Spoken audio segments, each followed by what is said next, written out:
Welcome to our YouTube channel. आज एक article है 13 जून के न्यूज़पेपर में इलेक्शन कमीशन के ऊपर। तो इसमें कहा गया है कि जो इलेक्शन कमीशन के नए इलेक्शन कमिश्नर हैं वो कौन बने हैं? अनूप चंद्रा पांडे। अब एक बार समझ लेते हैं कि इलेक्शन कमीशन का स्ट्रक्चर किस तरीके से है। देखिए, इलेक्शन कमीशन में 3 मेन बंदे होते हैं। एक तो होता है चीफ इलेक्शन कमिश्नर, और इसके साथ साथ 2 और इलेक्शन कमिश्नर होते हैं। तो टोटल 3 हो गए ये। एक तो चीफ इलेक्शन कमिश्नर और 2 कौन से होते हैं? Election commissioners. यूजुअली ये क्या होते हैं? रिटायर्ड आईएएस और आईआरएस ऑफिसर। ठीक है भाई, इतनी बात थी इनके बारे में।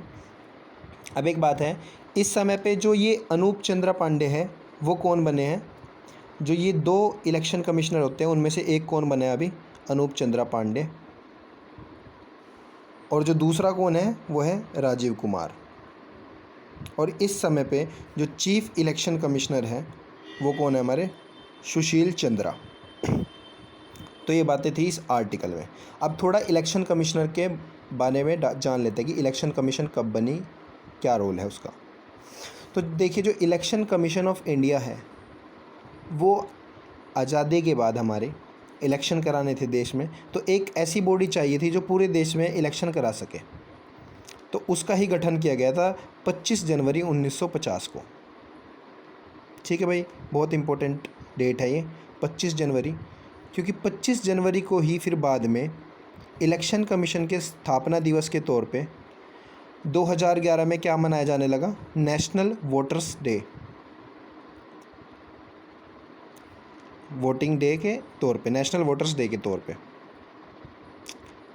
अब जब हमने वोटर्स की बात करी है तो एक और बात जान लेते हैं कि पहले क्या होता था। पहले वोटिंग एज मिनिमम 21 ईयर्स होनी चाहिए थी अगर आप इलेक्शन में वोट करना चाह रहे हो, चाहे लोकसभा के इलेक्शन में वोट कर रहे हो आप, चाहे स्टेट असेंबली के इलेक्शन में कर रहे हो आप, तो आपकी मिनिमम 21 ईयर्स एज होनी चाहिए थी। लेकिन फिर एक क्वेश्चन आता है कि कब 21 से घटाकर 18 साल कर दी गई वोटिंग की एज। तो भाई ये हुआ था एक कॉन्स्टिट्यूशनल अमेंडमेंट एक्ट से। कॉन्स्टिट्यूशन यानी संविधान, अमेंडमेंट यानी उसमें कुछ बदलाव करना। तो 61st जो कॉन्स्टिट्यूशनल अमेंडमेंट एक्ट था जो 1988 में पास हुआ, उसमें क्या किया गया? वोटिंग की एज 21 से घटा के 18 कर दी गई। इतनी बात क्लियर हो गई सबको? तो अगर पूछा जाए कि 21 से 18 जो एज करी गई वो कौन सी कॉन्स्टिट्यूशनल अमेंडमेंट से की गई, वो है 61st कॉन्स्टिट्यूशनल अमेंडमेंट 1988। एक और बात जान लेते हैं अब। इलेक्शन कमीशन का जो उल्लेख है जहाँ पे मेंशन किया गया है कॉन्स्टिट्यूशन में, वो है आर्टिकल 324। अब आर्टिकल 324 है क्या? आर्टिकल 324 में लिखा गया है कि जो लोकसभा है उसके लिए जो इलेक्शन कराएगा, लोकसभा के लिए, जो राज्यसभा के लिए इलेक्शन कराएगा, जो प्रेसिडेंट के लिए इलेक्शन कराएगा, ठीक है, जो वाइस प्रेसिडेंट के लिए इलेक्शन कराएगा, साथ ही साथ ये तो होगी national level, Lok Sabha, Rajya Sabha, president, vice president.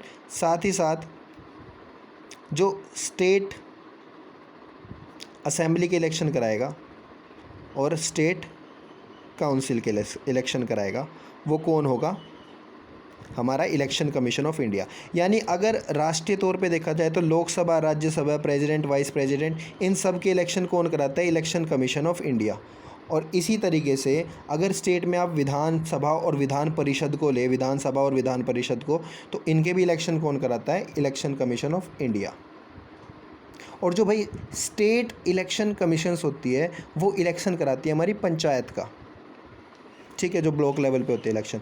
तो अगर राज्य का इलेक्शन भी देखा जाए जहाँ एमएलए बनते हैं, या फिर जो पार्लियामेंट का इलेक्शन भी देखा जाए, तो वो कौन कराता है? इलेक्शन कमीशन ही कराती है। तो 324 आर्टिकल में यही लिखा है कि इन सारी पोस्ट के लिए, इन सारे ऑफिसेज़ के लिए इलेक्शन कौन कराएगा? Election commission of India.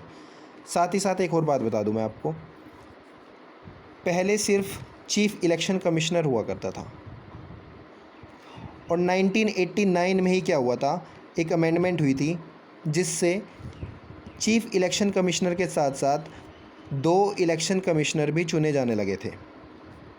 इतनी बात समझ के 1989 से पहले सिर्फ इलेक्शन कमिश्नर ऑफ इंडिया हुआ करता था, उसके बाद ये 2 पोस्ट और ऐड कर दी गई। अब अगर कोई भी डिसीज़न लेना है इलेक्शन कमीशन में तो मेजॉरिटी वोट से डिसीज़न होगा, यानी ये 3 मेंबर्स हैं तो इनमें से जो मेजॉरिटी रहेगी, यानी अगर 2 ने वोटिंग करी येस, 1 ने ना करी तो येस वालों की चलेगी, ठीक है, इन तीनों में से। इतनी बात समझ गए आप। अब जो वोटिंग की एज है हमने देखा 21 से 18 हो चुकी है। वोटिंग की एज का उल्लेख कहाँ किया गया है, वो करा गया है आर्टिकल 325 में। 324 में तो कि इनके लिए इलेक्शन करा सकते हो, 325 में क्या कहा गया है कि जो वोटिंग की एज है वो 18 साल होगी, ठीक है। अब एक बात देख लेते हैं कि इनको हटा कौन सकता है। चीफ इलेक्शन कमिश्नर को क्या हटा सकते हैं और इलेक्शन कमिश्नर को क्या हम हटा सकते हैं? देखिए हटा सकते हैं, लेकिन प्रोसेस बहुत बड़ा है। चीफ इलेक्शन कमिश्नर ये देखता है कि पूरे देश में election fair and without corruption हो, कोई पैसे का लेन देन ना हो, कोई फ्रॉड ना हो।